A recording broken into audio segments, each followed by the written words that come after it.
ಸ್ನೇಹಿತರೆ, ಲಾ ಪಾಯಿಂಟ್ಗೆ ಸ್ವಾಗತ. ನಾವು ಇದನ್ನು ನೋಡ್ತಾ ಇರೋಂಥ ಕಾನೂನು ನೆಗೋಷಿಯಬಲ್ ಇನ್ಸ್ಟ್ರುಮೆಂಟ್ ಆ್ಯಕ್ಟ್ ಅಂತ.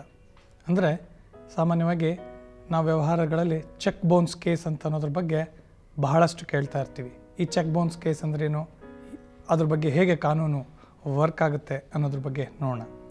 ಸಾಮಾನ್ಯವಾಗಿ ಕಾನೂನು ಪ್ರಕಾರ ಯಾವುದೇ ರೀತಿ ವ್ಯವಹಾರ 20,000 ಮೇಲ್ಪಟ್ಟು ಇದ್ದರೆ ಅದು ಚೆಕ್ ಮೂಲಕ ಆಗಬೇಕು ಅಂತ ಒಂದು ಕಾನೂನಿದೆ.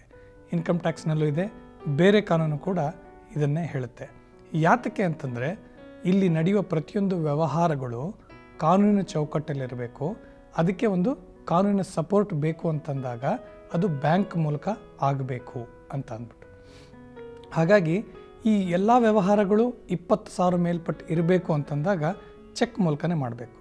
ಆದರೆ ಈ ಚೆಕ್ ಮೂಲಕ ಮಾಡಬೇಕಾದ್ರೆ ಚೆಕ್ ತಗೊಳ್ತಾ ಇರೋವಂಥ ವ್ಯಕ್ತಿಗೆ ಭರವಸೆ ಬೇಕು, ಕೊಡುವಂಥ ವ್ಯಕ್ತಿಗೆ ಜವಾಬ್ದಾರಿ ಬೇಕು. ಇವೆರಡನ್ನೂ ಯಾವುದು ಕೊಡುತ್ತೆ ಅಂದರೆ ಈ ಕಾನೂನು ನೆಗೋಷಿಯಬಲ್ ಇನ್ಸ್ಟ್ರುಮೆಂಟ್ ಆ್ಯಕ್ಟಲ್ಲಿ.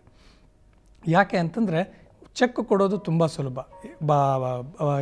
ಚೆಕ್ಕನ್ನು ತಗೊಳ್ಳುವಂಥ ವ್ಯಕ್ತಿಗೆ ನಾಳೆ ತೊಂದರೆ ಆದರೆ ಯಾರನ್ನು ಅವರು ಅಪ್ರೋಚ್ ಮಾಡಬೇಕು, ಹೇಗೆ ಅವರಿಗೆ ನ್ಯಾಯ ಒದಗಿಸುತ್ತೆ ಅನ್ನೋದಕ್ಕೋಸ್ಕರನೇ ಈ ಕಾನೂನು ಇದೆ.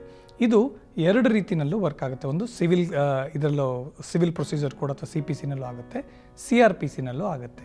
ಅಂದರೆ ಸಿವಿಲ್ ಪ್ರೊಸೀಜರ್ ಕೆಳಗಡೆ ನೀವು ಕೇವಲ ರಿಕವರಿ ಅನ್ನೋದ್ರ ಕೆಳಗಡೆ ಹಾಕಬೇಕಾಗತ್ತೆ. ಆದರೆ ಈ CRPC ಕೆಳಗಡೆ ಸೆಕ್ಷನ್ 138 ಆ್ಯಕ್ಟ್ ಅನ್ನೋದು CRPC ಬರೋದಕ್ಕೋಸ್ಕರ ಸಾಮಾನ್ಯಗಳ ಜನಗಳಲ್ಲಿ ಹೆದರಿಕೆ ಇದೆ. ಅಂದರೆ ಅವರಿಗೆ ಚೆಕ್ ಕೊಡುವಾಗ ಜವಾಬ್ದಾರಿ ಬೇಕು, ಇಲ್ಲ ಅಂದರೆ ನಾಳೆ ನಮ್ಮ ಮನೆ ಮುಂದೆ ಪೊಲೀಸ್ ಬರ್ತಾರೆ, ನಾಳೆ ನಾವು ಕೋರ್ಟ್ಗೆ ಹೋಗಬೇಕಾಗತ್ತೆ, ನಾಳೆ ಹೆಚ್ಚು ಕಡಿಮೆ ಆದರೆ ಜೈಲ್ಗೆ ಹೋಗಬೇಕಾಗತ್ತೆ ಅನ್ನುವಷ್ಟು ಭಯ ಇರುವಂತಹದ್ದು ಈ 138 ಆ್ಯಕ್ಟ್ ಕೆಳಗಡೆ, ಸೆಕ್ಷನ್ 138 ಅಂತ ಹೇಳ್ತೀವಿ, ನೆಗೋಷಿಯಬಲ್ ಇನ್ಸ್ಟ್ರುಮೆಂಟ್ ಆ್ಯಕ್ಟ್ ಕೆಳಗಡೆ. ಹಾಗಾಗಿ ಸಮಾಜದಲ್ಲಿ ಆಗುವ ವ್ಯವಹಾರಗಳಿಗೆ ಕಾನೂನಿನ ಚೌಕಟ್ಟಿನಲ್ಲಾಗಬೇಕು.